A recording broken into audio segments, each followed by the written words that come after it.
I got a freestyle I just dropped on YouTube. Let's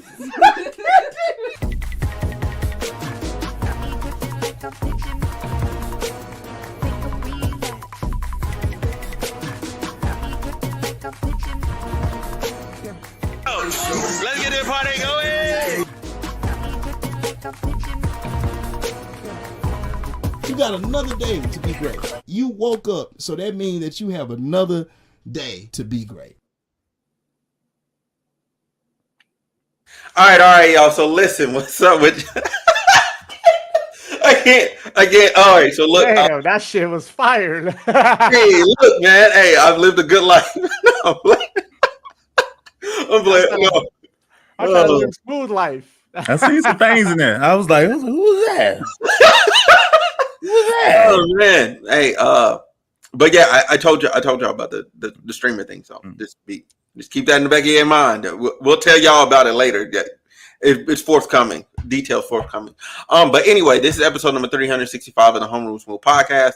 I'm calling this episode Generational Trauma because it seems like this household that we're going to talk about has a lot of unpacking of like an unhealthy family dynamic, unhealthy family relationship, and it could be better. We're also going to get into the actual like the depth of the Black family and like our community and like how we can better serve each other and better be helpful to each other. I'm losing my words, but anyway, I have with me Bam, which is Black American made, and I got with me. Oh yeah, go ahead. My fault. I don't know if it is anything. I was about to say, yo, my name Bam. I talk about stuff sometime on the internet. That's all I do. Thank you. Oh yeah, for sure. Yeah. And then I got with me Hatim the Dream. Hello, I'm happy to be here. I'm Hatim. I go by Hatim the Dream on Instagram, X, TikTok. Yeah, and I talk about philosophy and politics.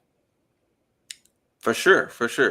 All right. So with that being said, y'all, we're going to play for y'all the video right now so y'all can get it, wrap your heads around it, and then we're going to go into it.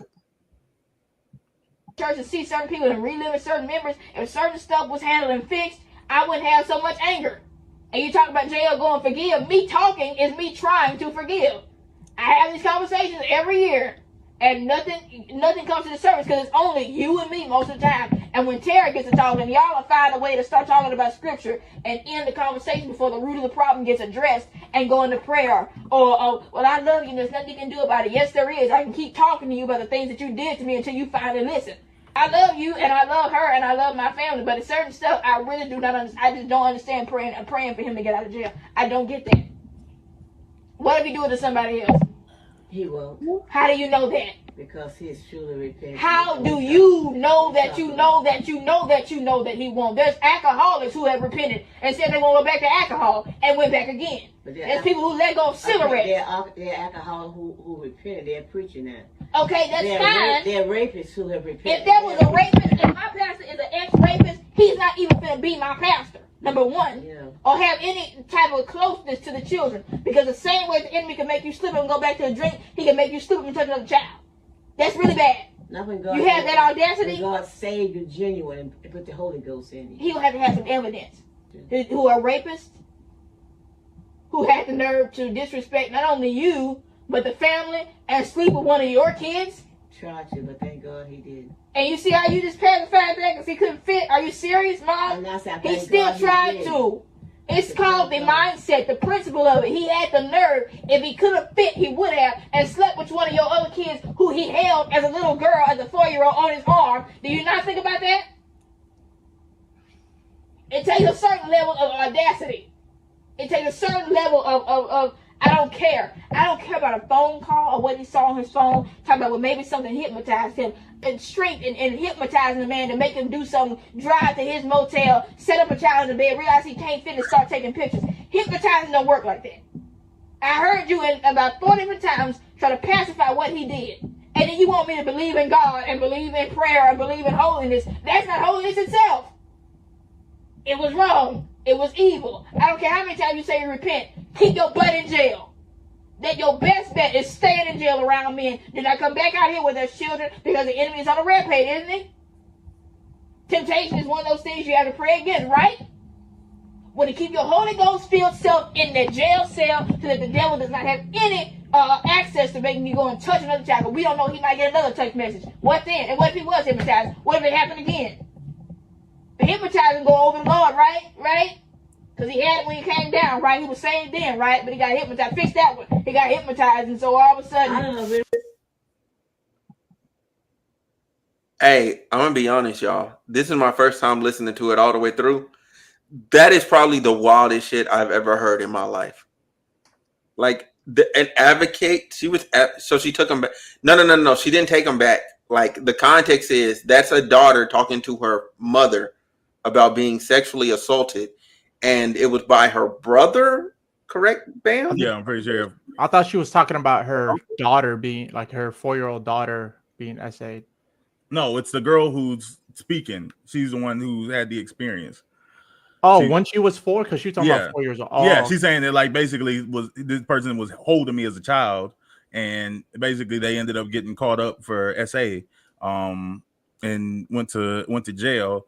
But the mother still has a relationship with the sibling, because I understand sibling it can be complex, but she goes around and has these conversations about, oh, it was a mistake, and we pray he gets out soon. So but when was he, like, how long has he been in prison? Do you know? I don't know. I don't know the context of that. But I was about to say from her perspective, it don't matter. The daughter feels like he needs to stay in there.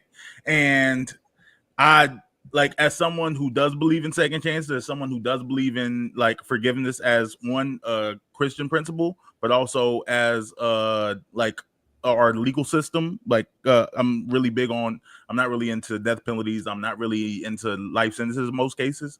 I don't feel like that's the place of a mother to a daughter to have that position. Like, to me, once someone can violate your child in that type of way, that's got, to me, it should be over forever. I don't care who it is. Like, I don't care what relationship y'all had prior. They completely disrespected your relationship whenever they came for your child in that way. I don't think it would be no coming back from that. Well, for me, because my personal experience, I had when I was 11, I was, stabbed, and I almost died. I was 5 minutes from away from dying, from bleeding out to death. And I learned a lot from that experience, because I learned about the perpetrator. His name was ironically Bobby Brown Jr. And he was like in his 30s, 40s, homeless. He had schizophrenia. And so I was very angry at first, because I was like, why did this happen to me? What was the reason? There wasn't any reason. It was just he had an episode of schizophrenia. He said, voices in his head told him to do that to me. And for years, I felt this anger. And I feel like forgiveness is really for the victim. Whoever's like, because otherwise you would feel that a lot of the, when you have that hatred in you, when you like hold that grudge, it really does affect your life, from my opinion. But I forgave the person who almost killed me, because I realized, 1, he had a mental health issue. 2, he was in and out of jail in the legal system since he was 19. 3, he's homeless. The system failed him, I realized. Even though he committed something so bad. And I also, I don't want him to be like institutionalized forever. I like Bam said, I also believe in second chances. And so, especially with this situation, it's tricky, because however long he's in there, let's say 5-10 years he was in there, maybe 20.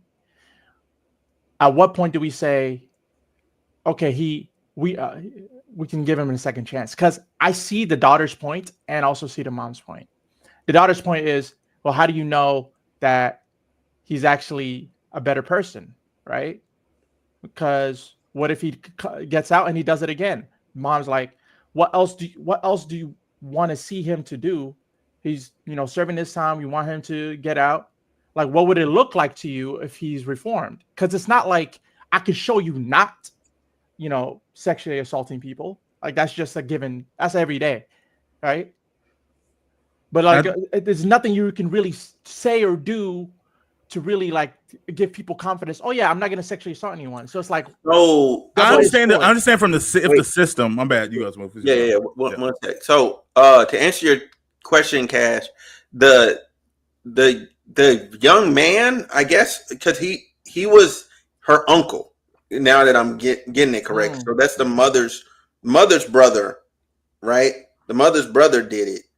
So thus, he's a grown ass man. No matter what age he is, he's a grown man because the daughter's 4 when it happened. So no matter what, if even he ordered up. Yeah, he got a hotel, right? So you have to be at least 18 doing that. Right. At least 18. In some states you have to be 21 to get a hotel room. So like at the end of the day, like, you know, he's a grown man. So he literally sat down and thought of how he's going to do this to this child. Plotted it out. Yeah, leave him. Like, look. So and now my second point is, I'm of the mindset of leave him in there. There's some stuff I feel like because of what you did and how it affects the victim, there's no walking that back. Like when you do something to a child, like that is a permanent like damage to that child's upbringing, future, life trajectory, like all of that. Like, yeah, they can go on and still become great afterward. That's fine. But you just ruin the whole childhood. You just ruined the whole thing from that one event. So I don't believe like you got to just sit.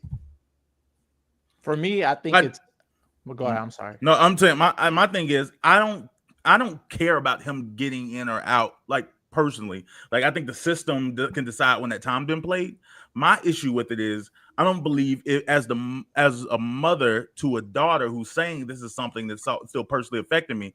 You should be in the position of trying to like working towards like having a relationship, praying for him. I don't know if she's like talking to lawyers about getting them out. Like it's not that mother's place to give that forgiveness. Like Dream, how you were saying that you had a situation that you gave your forgiveness to this person and you want to move on from it. I like that's fine for you because you were the one that was impacted. Yeah. But I think as a mother, if your daughter is saying that, like, yeah, I don't want to have a relationship with this person anymore. I think it's crazy that you would like I said, she was using the word pacify. Like, I think it's crazy that you would just like, well, it didn't happen because his dick went fit. Like, to me, that's a crazy thing to say. Your daughter experienced something like that. Yeah, I didn't hear that part. Oh my god, that's crazy. Wait, what? Yeah, like that's what like in the video, like that's what she's talking about. Because he was like, she was like, oh, he just took pictures because it didn't fit, so it's okay. It didn't actually fit because she was a little girl. No, like like that's a crazy thing to say. No, that's a wild position. Here's why I agree with you that this doesn't apply to this. Because the whole excuse of he was hypnotized is horrible. Yeah, like, oh, I got a text message. I was hypnotized. What does he think this is? Captain America? Like I said, I'm Christian as anybody. But people do that. They say like, oh, the devil just took me over for a second. Like, I'm as Christian as the next person. I don't like that type of excuse. You like I say the Bible gives us free will. You did what you did. Well, my thing is he when you say you were hypnotized, now there's no coming back from you. You know why? Because okay, you're hypnotized. What protection do you have against hypnosis? Right? At least if you were saying like, that was me. I did some bad behavior. I'm going to repent. I'm going to look introspectively. I'm going to really change my actions. What actions are you going to change? You're hypnotized. That's not for you to change. You were whoever attacked. Yeah, it's like what there's nothing you can do. If your excuse is hypnosis, there's nothing you could do. Like for me, I know I used to do like some bad stuff, not like this level. I'm talking about like cheating. Yeah, you don't have to. I cheated on my ex-girlfriend. I cheated on my ex-girlfriend. Part of the reasons because I drunk, and so it was for me. It's a valid excuse. Like I was under the influence. Blah blah blah. What I can then now do is say, I won't drink anymore. Now I can't have that as a valid excuse. Are you laughing at me, Smooth? He's laughing. No, I'm not laughing at you at all. No, there's something on my leg. I'm not laughing at you at all. Like, I'm sorry. Like, yeah, that's all good. I was like, I'm like, oh shit. What? The point is, if you have something that can be changed, Like if you're drinking, the problems come from drinking. Okay, you stop drinking. Now you can have a way to change that. Problems stem from hypnosis. What the fuck can you do about that? You're done. Like you're right. cooked. He's the winter soldier. He's the winter soldier. Yeah, and it's not I'm about to say there's a lot crazy going on like in this individual situation, but it does speak to a broader context. Like I'm about to say I've spoken to so many people, mostly Black people who have like histories and stories about this of like somebody in the family, like I said, sexual assault, problematic, like the creepy uncle, whatever, and like that behavior getting like pushed down, it becomes a secret of some sort, like, oh, he didn't mean Yeah. Uh-huh. and I think that I just think I feel like it's like I said, no matter how much love you have in the world for your, like, to me, your parent is your parent, no matter how old you get, is someone you're supposed to look at as like, oh, okay, this person has my best interest at heart. This person looks to protect me. This person raised me, provides for me in some ways. Like, that's a parent's job. And to me, I don't think there could be a larger disrespect. I don't think there could be a larger But Ben, what do you want her to job. do? Because presumably they're really close as brother and sister, right?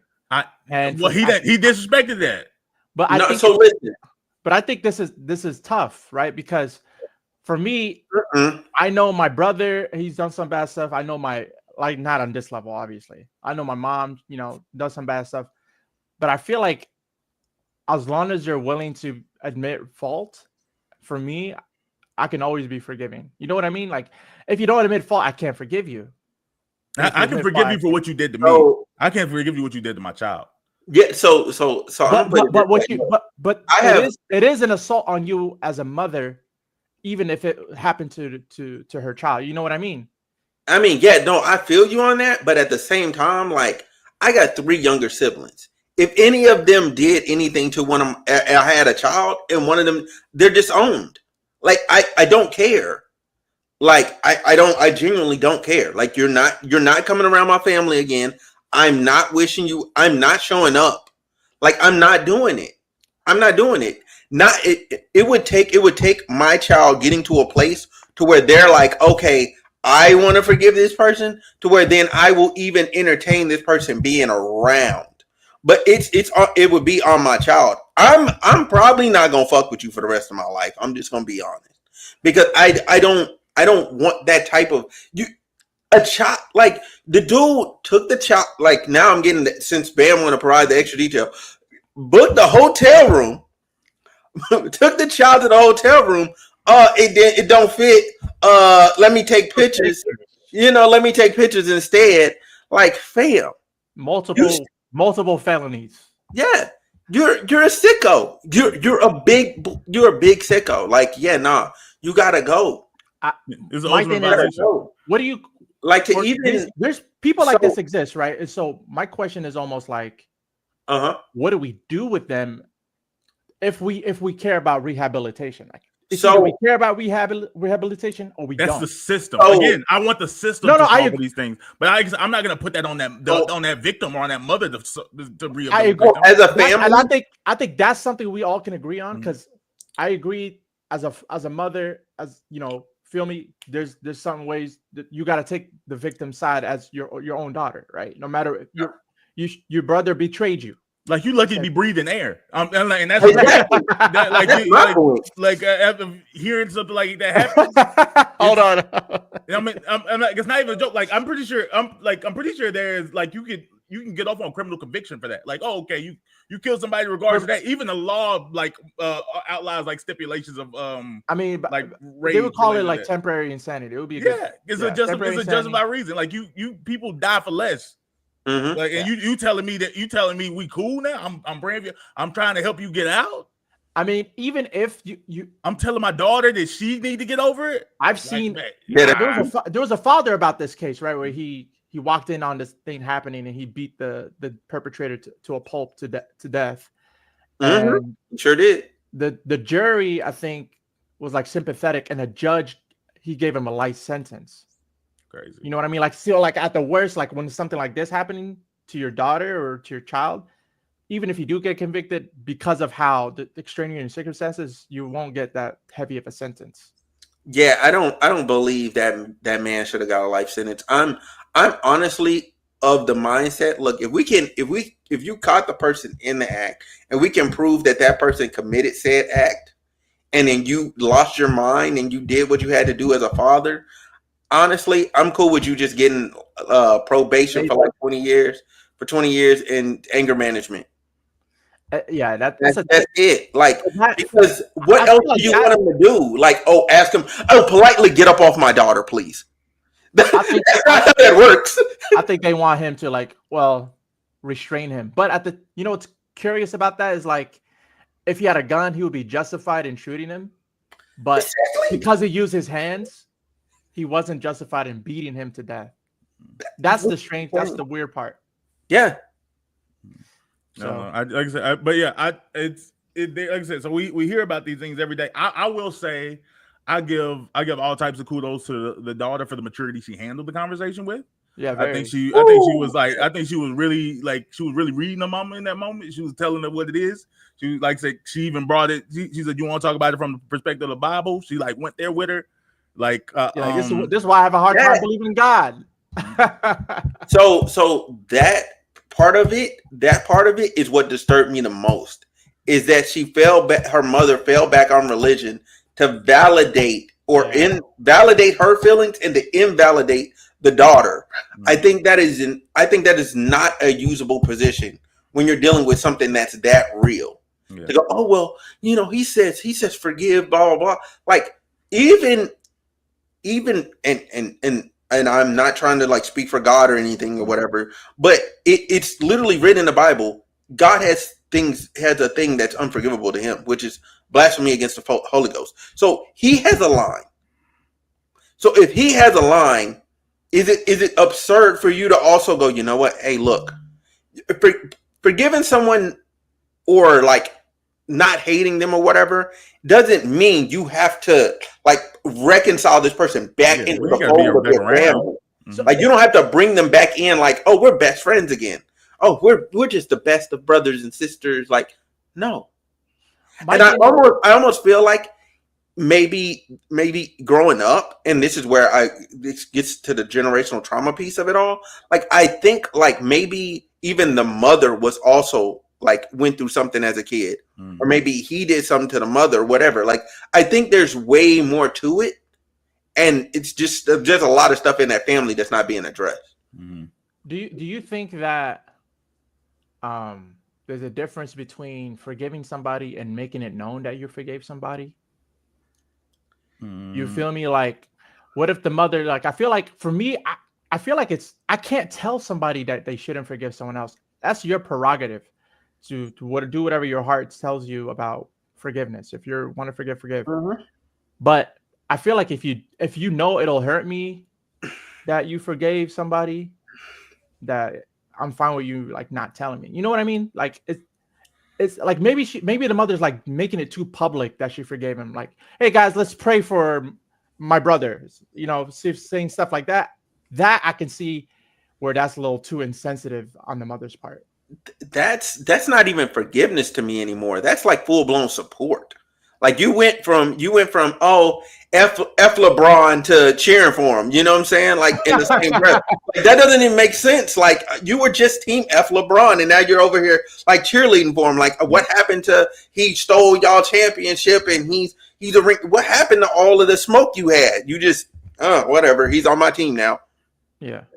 What do you think, Ben? Yeah, I think obviously it's a crazy level of insensitive. Like I said, me personally, again, just because I'm not the person impacted, it happened to my child. I don't know. I don't personally believe I would be in a place to lend any forgiveness for this. So to me, it would be over. It would be more than that. And I love my brother. My brother is my brother is probably my second closest friend. It would never. I can't imagine ever being in this situation. But if it did, I'm a bad spirit. I'm a bad bear. But yeah, if it did, it would have to be over with, because like I said, to me, there's no larger violation a human being can do to another human being. It's to me, it's worse than, and it's weird to say, and to me, it's worse than murder. It's worse than death. But that's what I was Because curious about, right? people Because can kill people for justified reasons. Like there's never justified reasons to do that to a child. Like my anybody, curious, yeah. well, my curious thing about you is that you say that it's not my place to forgive if it was, you know, my daughter sexually assaulted because I'm not the victim. But I feel like you are a victim, even if you're not the direct victim, you're an implicit victim, and so you can forgive for like for the violation that your brother caused you, for the betrayal. If your brother did this to you because he betrayed you by committing this action, I do think you can forgive for that.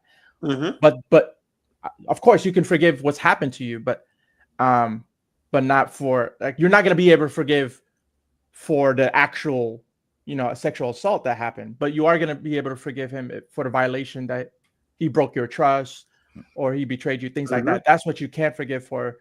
And I say that because, or you can even like, because when you're, let's say you're, you know, God forbid, like in a hypothetical situation, somebody had their child murdered. That parent has the ability to forgive, even though they weren't murdered. There. You know what I mean? I go with you, and I think that again, that's why I feel like in a lot of ways it's worse than murder. But I think that the way it would still be crazy to me, but I could even accept it as like that's just odd. Is if the mama did visitations or she took his phone calls. If she said that, like, oh, okay, you think that would be odd? I'll let you. Yeah, it would be odd to me. But if she would be like, oh, okay, you know, I'll let you talk. You can talk if you need to vent.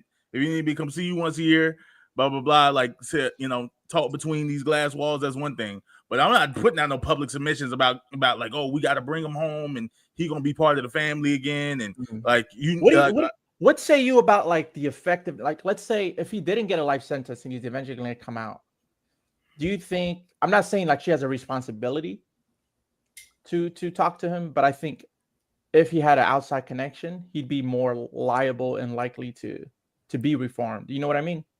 So that way he doesn't harm again when he gets out. I understand that you don't want him to harm again. That is no longer me and my family's problem. I have an obligation. I have a duty to my family, to my children, and because of that, no matter what reason you've given to change, you will no longer be in any of our presence. Point blank. Period. I think that's fair, right? Like for me, forgiveness doesn't mean lack of consequence. Exactly. You know what I mean? Yep. Hey, bro, like I forgive you what you did, but it's cool, bro. You stay over there, bro. You know what I mean? Like I feel like I can do that.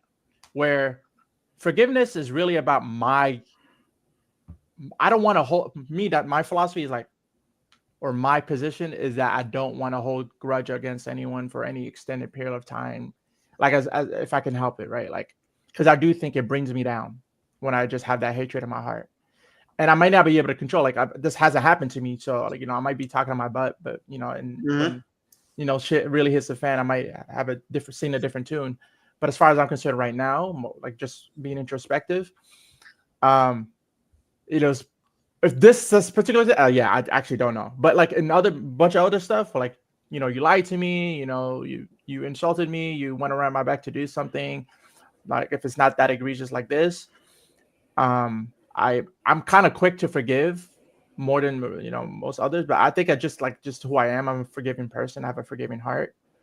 But I did like keep those folks in check. Like, look, I forgive you. I don't even tell them that I forgave them sometimes. But it's like, hey, this is what's gonna happen from now on. This and that. This is my new boundary. We can't have this and that. And so with this situation, if she did forgive him, like that's in her heart. But I think she could have still maintained the boundaries of, okay, well, you're gonna be excommunicated, or you have limited whatever. You're, you know, things like that. I think if she's like so outward about supporting the brother, even though he did what he did to her sister, now you're like not supporting her daughter. Now you're not supporting your daughter. So it's like you can't have your cake and eat it. Yeah, there's no both ways sides of this. And that's not to say that to me this feels easy. Well, it feels easier, but that's not to say that these situations play out in real life in really easy ways. I'll give a personal example. and it's something that I can't prove, but I just believe in my heart. There's a dude who I was an acquaintance with. We were never friends, but like I said, just a college experience. Like, oh, that's Buddy. What up, bro? And a girl that I was decently close with, and she explained to me that there was a night that she was staying with one of her homegirls, and he came into the house drunk, and something ended up happening to her. It didn't go over completely over the line, but it was absolutely out of bounds. Yeah. And like I said, I had a conversation with her about it. What did she want to do? It's probably a pretty common story. It wasn't a thing where she was like, oh, okay, I'm going to the police, or oh, I want to like this nigga in jail. It was just something that affected her, and she was like, okay, I don't want to be around him anymore. And that became the thing. Past that point, there was a few times where I seen Buddy. Like realistically, it didn't become it didn't become a moment where I like aired out his situation, or tried to fight him, anything like that. Mostly out of respect for my friend in the situation, and the way she wanted to go about handling it. But like, there's the times that I've seen him pass, I hadn't seen him in years. This is a past situation, but the times I've seen him, that was always on my mind. Like it put up a block, it put up a roadblock. I was like, oh, okay, that's not cool. And I understand that these situations can be complicated. I understand that this sexual dynamics, especially dealing with young people in their late teens to early 20s, can be really, really like some weird stuff can happen. But I was like, oh, okay, I have a solidarity in this. I didn't, like I said, it was he got a head nod from me from that point forward. So like I said, it's complicated. Like I didn't go full nuclear on it. And I was still around him after that fact, but it still felt weird. It felt gross. And I think that if I can do that for a friend, why it would be crazy not to be able to do that for your child.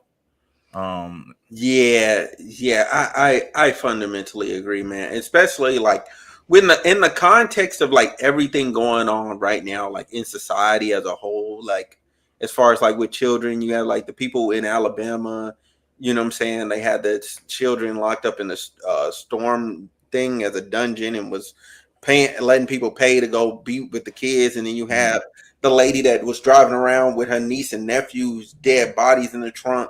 Then, you know what I'm saying, you got this, you know what I'm saying, you got the Epstein files and all that stuff.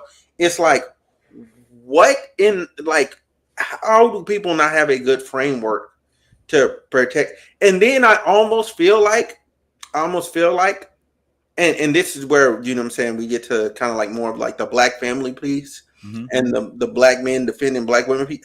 I feel like this is only a black, it feels like it's almost like a black household issue, because I don't see other families like going, oh yeah, we're gonna keep this person around. Like I don't see that normally. Like as far like I know they have their things that they forgive their, you know what I'm saying, their family members for, like what their cultural norms are. But I feel like we just have a blank slate and we just be forgiving everything, which I'm not against forgiveness. It's just like, Jesus, like we have to hold people accountable. Yeah, we sacrificing like forgiveness, but we sacrificing the babies. Like you literally throwing kids to the slaughter because you don't want to handle, like, like I say, something's crazy that I about to say. I didn't have like biological sisters, but I grew up with around other young women, and I remember like if we were playing at their house or something like that, and they just had on like not even like crazy shorts, just like regular shorts. And at like 8 years old, 10 years old, I remember they mama coming, they daddy coming and saying like, oh, so and so coming over, you need to change clothes in your house. And I'm like, my thing is, why is somebody coming to my house you don't trust around a little girl? Thank you. You know what I'm saying? Like this is where she live. I don't care what she got on. That like. But we've created, like, it's just a cultural thing. Like we just thought that like, oh, okay, like little girls gotta change what they do, and they gotta do something not to tempt men, as if if these children can be temptresses. have these children have a responsibility to protect themselves because as men we can't. And I'm about to say, as grown men, we can all look at that and call BS on that. There's nothing a little girl can do for me. There's nothing that y'all. There's absolutely nothing. Nothing. Like, bro, and there's enough grown women. There's enough grown women to go around. Matter of fact, and okay, and I have to preface this like I'm just saying as a matter of fact. I'm not saying like this is okay, but there are women that are still small, petite, and almost like they're grown, but they still look like they're stupid young. Like, but it's a grown woman. So my thing is, you could get your fetish through a grown woman. You know, I'm not advocating for it. I'm just saying. Tree's like, face is killing me right now. Like, no, it sounds odd. It sounds odd. Hey, you could have skipped this one, brother. I know. Hey, bro, you could have skipped this one. It's a horrible take. But no, but I mean, I know what you're trying to say. I understand the principle. Hey, this is gonna be edited out. Hey. But it's still live. I'm cooked. But at the same time, like what I'm saying, what I'm trying to advocate for is people being with people their age, the people that they're supposed to be with, people within their age range. So it's not weird. You know what I'm saying? You don't end up like Shannon Sharp having to fork out an undisclosed settlement and retire an OnlyFans girl at 22 years old. Yeah. Because you couldn't control yourself. Yeah. Like self-discipline is like it's an all aspects thing. Yeah, people say it's like, oh, it's just because I want a girl that's young and youthful and all of these things. Whether the truth of that matter, I don't know, is worth, like it's fine. I believe it's more so people enjoy there's a type of person that enjoys dealing with an inexperienced person. They like the idea of like, wow, I when I tell them things, when I show them things, I can see that wide-eyed innocence in them. I can see that like they look up to me, that I'm impressive to them. That's what they like see. They lack personality, or they lack the ability to have good conversation. Like if you're so dependent on novelty in order to woo a partner, then that means you need to work on your social skills, as taught how to have an interesting conversation. Good word. I just think, oh no, I need a woman that's never seen anything so I can show her, and she's like, oh wow, that's interesting. How about just be interesting? They just never right. And I think that's one of the root reasons why they're like, oh yeah, I need an inexperienced girl, because they're just not interesting people. Like if somebody who, like for me, I get excited when a woman has seen so much and I can still, woo her. Bro, that's something that's entertaining, or that's a deal. You know what I'm saying? Like that's an accomplishment. Like like they're trying to get they're trying to be like, imagine you got a PhD and you it's like I only want to debate 6th graders. And then like, see, I told you I can win debates. Nah, nigga, like why the fuck? That's what Charlie Kirk does. That's what he does. That's what Ben Shapiro does. But bro, you gotta find you gotta battle the Titan. You know what I'm saying? Take somebody your own size, take somebody your own age, take somebody who's seen as much as you, and then see if you can have the same results. That's really the testament of whether or not you got game, or you're like a cool person or a good partner. Because like anybody can get somebody who's just a fresh out of college or fresh out of high school, and you're like, hey man, you want to go? I'll fly you out. Here's a bag. Who cares? Like that's bro. Find somebody that is actually interesting. Like there's more to a relationship than like just the initial stay. And I understand having fun, but like you can have fun with anybody, like a woman at any age, bro. Yeah, I was about to say it's grown women. They're grown. I understand that, like as people age, they hit phases where they're looking for other things. But it's grown women going out here. Yeah, like it's not really going. If that's what you want, it's available out there. My thing is this, like, I'm trying to not be like overtly like, but like women be like full women, like voluptuous women, and you're like, nah, I'd rather a child. Like, what are you talking about? Like, No, for real. Like when you talk about like the logic space of it all, right? Like it just it does not compute for me. It's almost always stemming from trauma as a child. Yeah, it has to always, yeah. And I don't know if, you know what I'm saying, like therapy is enough to fix that. Like I genuinely don't know. Huh? I said, from your talking point, you just got to put them under the cell and throw the key away. I mean, there's most people who have this feeling aren't who have these feelings aren't offenders. Offenders are like a different category, like the other end of the spectrum. But like there seem to be people like it is. I can't. One thing I stand by, and I like I said, it's even in this case, it feels strange. I truly believe people don't have that strong of a will over what they find attractive. It's unfortunate, but it's a reality. I think that people can like what they like, but it's how you act behind it and around it is what matters. Like if you know, like there's people who go their whole life and they're probably just never going to tell anybody because they know if they tell anybody they'll be completely ostracized from society. But there's people who like young, who like young girls, young kids, and there's phases to it too. There's people who like the 8-year-olds, 10-year-olds, 12-year-olds, and there's other people who like that like 15, 16, 17-year-old thing, which is categorically different, but like it societally feels the same. It still feels really gross. I'm trying to figure out, like, because growing up, there's like that guy talk where you're like, oh my god, if I had my time with her, here's what I would do with her, and like I'm trying to figure out like and I don't know if you watch Adolescence or it was like a Netflix series about this British boy that like I heard about it though. Yeah, it's like amazing. He talks about like the modern day like ecosystem of like the red pill and how it affects young boys now in middle school. And I'm trying to figure out, like, for me, like I'm trying to look for solutions, like, and we got to identify the problem.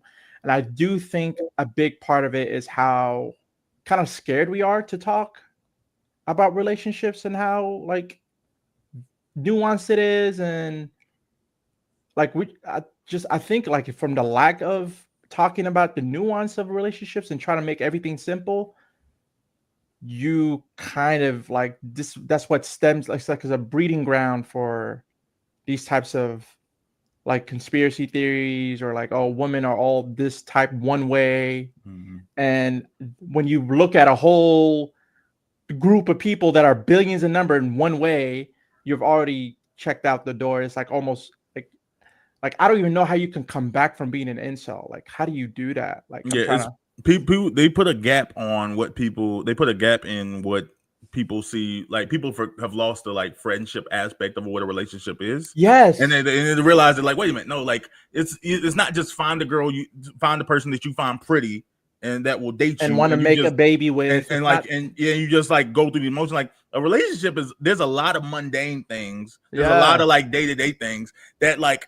It sucks if you're not doing it with someone that you genuinely enjoy talking to, you and genuinely share interests with. Like that's what a relationship is. A relationship is a lot of just kicking it with the girl, and the red pill, the incel. They feel like that's like not a real thing. They feel like that's not a legitimate aspect of relationship. That's why they can like, they're like, oh, okay, we can go move to a country. We can go travel to a country with a girl that like English is her fourth language. She barely speaks it. And it makes us like, and she's still an eligible dating partner because she cooks and cleans. It's just like, nigga, that, and she'll have sex with you. Like, nigga, that, I guess that's cool for fun. But as far as like legitimately being with that person, like this would be weird. We can't communicate. Let alone like right. And I think especially with the incel folks, they expect relationships to be like a math formula. I input niceness and I input time and how come I'm not getting puss? How come I'm not getting a relationship? It's like the formula's right there. I put everything, but it's like she's not interested in you, bro. Sometimes it's just that simple. You could be whatever. Like I believe that I'm a great guy, bro. Like, and there's been women who just you're not my cup of tea. And you know what? I respect it. Cool. Mhm. And I think me growing up, because it's funny, because like I feel like I was like that, like in elementary school, which is, it's not that big a deal, where I was like that kind of nice guy. I had that mentality where, why don't girls like me? It's like, and then I feel like I was rejected so much, like elementary school, middle school, I didn't really have any relationship or anything like that. Well, I didn't know how to talk to women. I think that rejection helped me grow as a person, where rejection is fine. Okay, you don't want me, cool. And then like in high school, where I feel like I learned some social skills more, and I finally like was able to like have a personality that was interesting to women. Finally, I was 17 when it finally like everything clicked. Where okay, cool, like okay, we're interested in each other. How about like I think here's one thing. If I learned anything growing up, it's expressing how you genuinely feel could be the biggest, like, Biggest stuff. and the red pill spaces is like lie to your woman. You don't want to express your emotions. Don't tell your feelings. Don't like they're telling you the opposite way how to get genuine good connections with women. Right. Which is just like don't talk about your feelings just because there's some toxic woman out there that use the feelings against you. Okay, cool. Toxicity is going to be there. That doesn't mean that's representative of everything. And it sure as hell ain't the way to get a genuine good connection. Well, it's because there's two sides of people, and most people are wrong or lying, and so people figure out that one is wrong, so they think the other must be right when both could just be wrong. Like when you hear like the idea of like how attracting women or how building relationships work to women, they say overly simplistic things like, oh, just be yourself, tell her you like her, put your feelings out there, and then like if she's a good girl, everything works out from there. And that's not really true either. I think I try to say that too, and especially the be yourself part, because putting up a facade is not going to be. Oh yeah, you can't. No, I'm not saying it's faking it, but I'm saying that like I think that some people like there's. Put your best foot forward. Yeah, put your best foot, because women. I'm about to say, and it's a difference in culture. And I'm about to say this is us protecting black women, but just being real on it. There's a cultural element of women who are told you're good enough exactly as you are, and that's pushed in a way that's probably it's probably not true for women either. It's not true, but for it's definitely anybody. not true for men. Yeah. There's aspects of yourself that you are gonna have shortcomings that you need to work on. Yeah. That you have things that you can improve on, and just because you meet someone doesn't entitle them to have to treat you kindly, or doesn't entitle them to have to give you your time just because you were honest with them either. They can say no. And it's like how much of yourself do you project forward initially? Has to be reasonable based on what relationship you'll have at the time. Because people say oh, just be honest.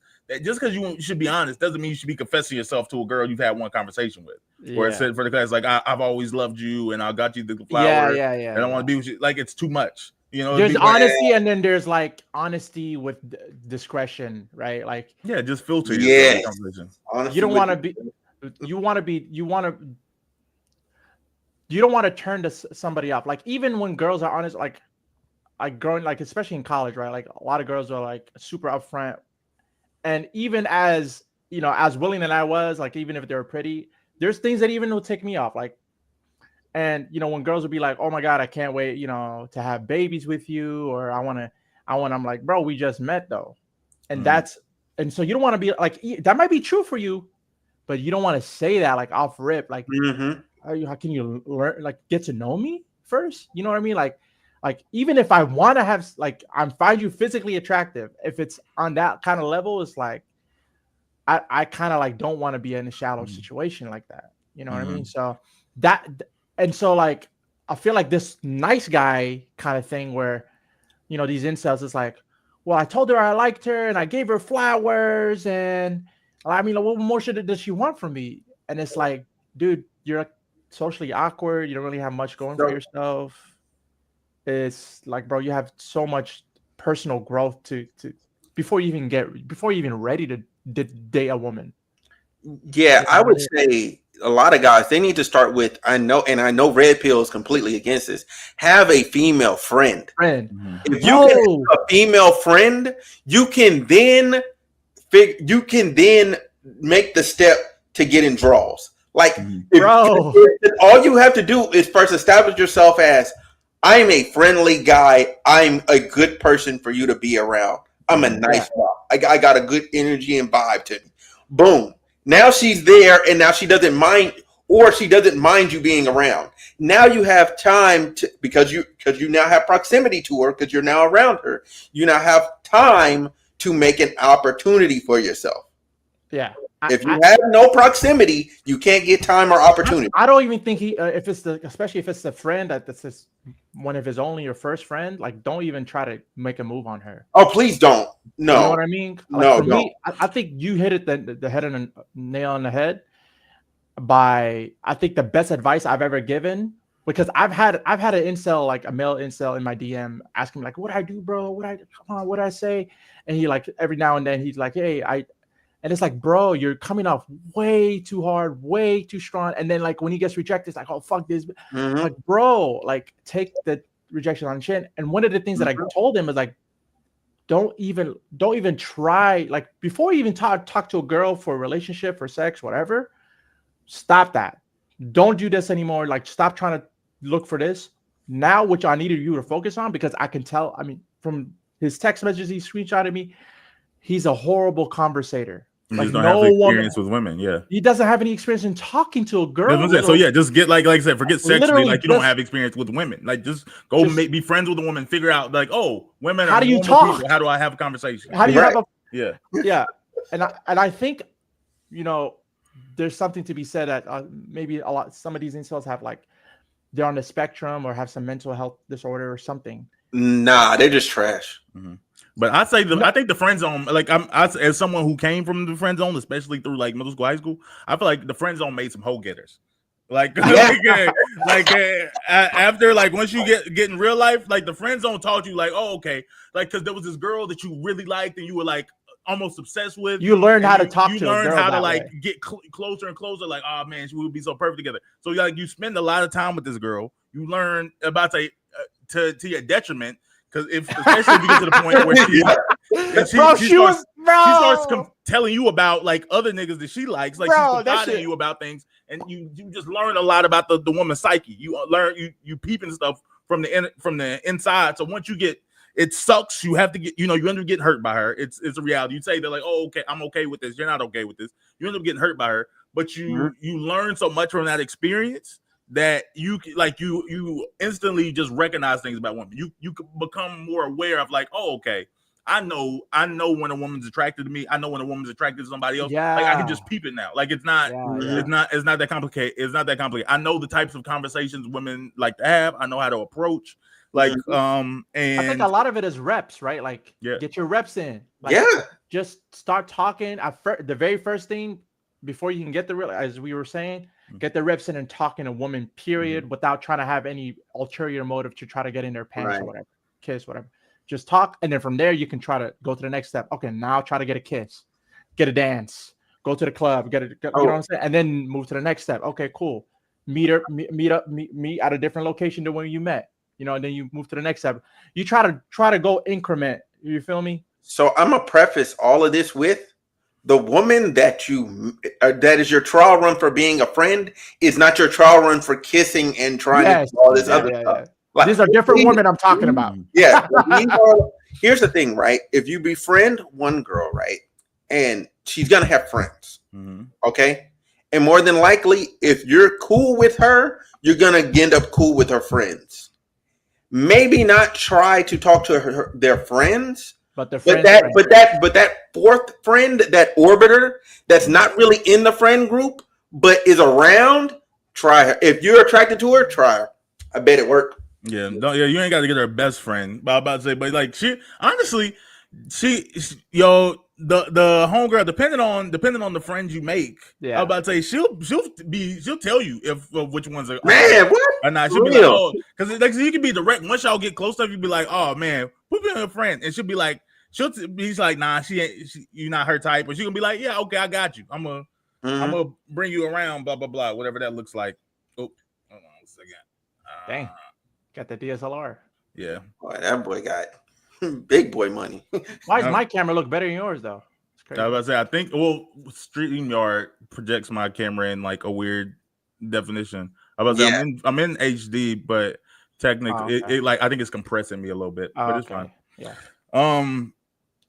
But yeah, I think that I was about to say bringing all of this back. It's an unfortunate reality of, like I said, that we do have a lot of people who, for whatever reason, don't have this confidence, and sometimes that leads them to being predatory towards children, and that's, like I said, that's unacceptable reality. And as a Black community, as men, I think we have an obligation and responsibility whenever we see these things happening, like to strongly excommunicate these people from at least your family. Again, you may not be able to do everything. I ain't saying you got to go be a superhero, but you can you can stand up for your children.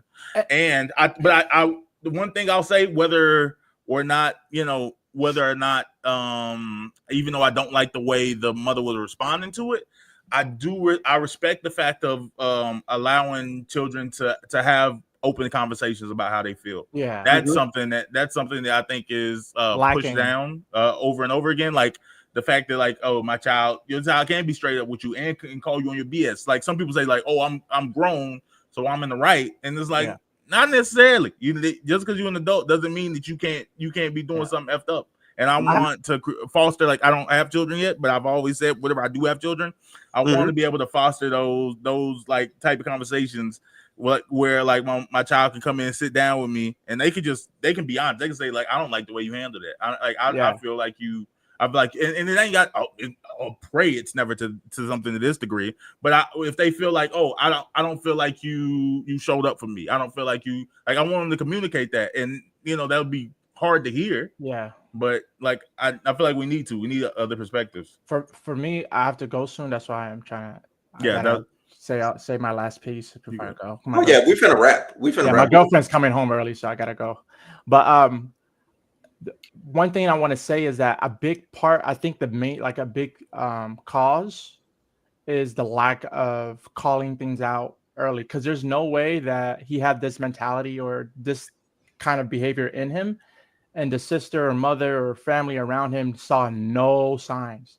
Like the fact that, like, for me, like, I have a friend who's kind of like, he's kind of like on this, he was going really deep into the red pill kind of space. And I was like, but every time he would say something, I'm always calling him out. Like, this is not true. Where you getting this, blah, blah, blah. And I feel like if I were just to ignore him, oh, he's on that shit again. Oh, leave him be. It would be worse where he's at now. But I feel like he's coming around because I've hammered like critical thinking into him so much. Pause. And so I think the mother, the sister, the cousin, the people around that brother who essayed that little 4-year-old or whoever, they saw things that they did not want to address because it's uncomfortable, and it led to what happened. So I think a message that I can say is that have those uncomfortable conversations with your family members. I know there's like this culture where, out of sight, out of mind. Oh, that's not my business. Oh, that's just him. That's just Ricky. People say, oh, him. Oh, that's just Ricky, or that's just James. No, they can change. People have the capacity to change. Yes, that's who they are now. But if you don't address it, they're going to stay that way. And something's going to happen down the way. So that's what I got to say at the end. But thanks for having me on, Smooth. It was really, really appreciate it, man. Yeah, for sure, man. So listen, y'all, this has been another episode of Homeroom Smooth Podcast. Thank y'all so much for watching. Like, comment, subscribe, all of the good stuff. We up out of here.